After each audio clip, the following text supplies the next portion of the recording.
અલગ છે.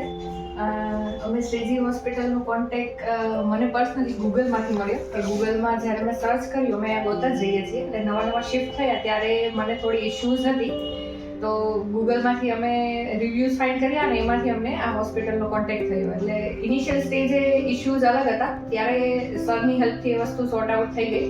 અને પછી જ્યારે પ્રેગ્નન્સી કન્સીવ થઈ ત્યારે તો કે અમે ફરીથી અહીંયા ચેકઅપ માટે આવ્યા.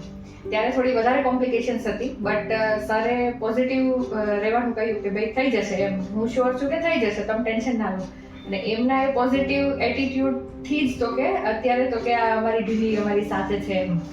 અને જ્યારે તો કે ડિલિવરીનો ટાઈમ આપ્યો એ પહેલાં તો કે એ પૂરેપૂરા 9 મંથ્સમાં મેમ અને સરનો ફૂલ સપોર્ટ હતો. અહીંયાના જે સેશન્સ ઓર્ગેનાઇઝ થતા હતા, યોગા સેશન છે, ગર્ભ સંસ્કારના છે, એ બધામાં બી જેટલું પોસિબલ થાય એટલું અટેન્ડ બી કર્યું છે અને એની હેલ્પ બી ઘણી મળી છે. અને મેડમ પર્સનલી એન્કરેજ કરતા કે થોડી એક્સરસાઇઝ આ તમે ઘરે કરી શકો, થોડું અહીંયા આવીને પણ તમે કરી શકો. અને અહીંયા 9 મંથે આવી અને અમે રેગ્યુલર 15 થી 20 દિવસ એક્સરસાઇઝ બી કરી અને એની હેલ્પ જ્યારે લેબર રૂમમાં જઈએ છીએ ત્યારે ઘણી બધી થાય છે.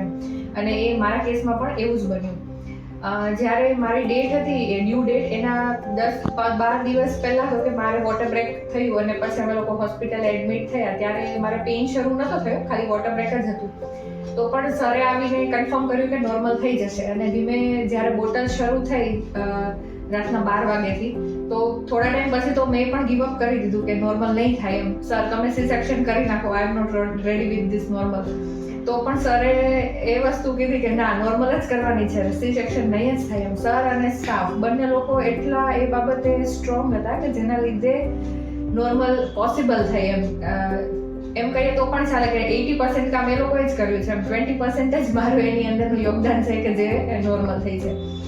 આફ્ટર ડિલિવરી તો કે જે પાછળની જે કેર હોય છે એ સ્ટાફ દ્વારા બહુ વ્યવસ્થિત રીતે રાખવામાં આવી છે. અને મેં સરને પણ એ વસ્તુ હાઇલાઇટ કરી કે ભાઈ તમારો સ્ટાફ ખૂબ જ કોઓપરેટિવ છે. અને એના લીધે તો કે પાછળ જે 2 દિવસ આપણા જે સ્ટાર્ટિંગના ફેઝનો હોય છે ને, એમાં તો કે ઘણો સપોર્ટ રહે ને મારા માટે ઘણું ઇઝી બની ગયું એ વસ્તુ હેન્ડલ કરવી અને ટેક કેર કરવી એમ. એટલે એ જે રિકવરીમાં બી હેલ્પ થાય અને મેન્ટલી બી જ્યારે તમે એટલા સ્ટ્રેસ્ડ આઉટ હો અને એ ટાઈમે તો કે તમને મેન્ટલ પીસ મળે કે અહીંયા લોકો એટલા સપોર્ટિવ છે કે જેના લીધે મારું બધું ઇઝીલી હેન્ડલ થઈ જશે. એટલે સ્ટાફ બી એટલો સપોર્ટિવ હતો, ડૉક્ટર બી એટલા સપોર્ટિવ હતા.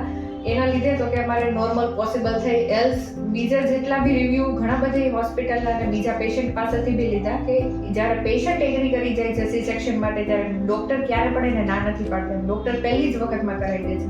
પણ અમારા કેસમાં તો કે એવું ના થયું. ડૉક્ટરે લાસ્ટ ટાઈમ સુધી તો કે અમને લોકોને એપ્રિશિએટ કર્યા કે ના ભાઈ થઈ જશે એમ, તમે થોડી હિંમત રાખો એ રીતે. એલ્સ તો ક્લીન હોસ્પિટલ, એકદમ ક્લીન, આ તે બધું વ્યવસ્થિત જ હોય છે અને હાઇજીનનું પ્રોપર મેન્ટેન કરવામાં આવે છે. એટલે એમાં કોઈ ઇશ્યુ નથી એમ. તો અમે પણ રિકમેન્ડ કરીએ છીએ કે તમે પણ આ હોસ્પિટલમાં જ્યારે તમારો ટાઈમ આવે ત્યારે આવો અને તમારી જે હેપીનેસ છે એ તમે અહીંયાથી લઈ જાઓ. Thank you.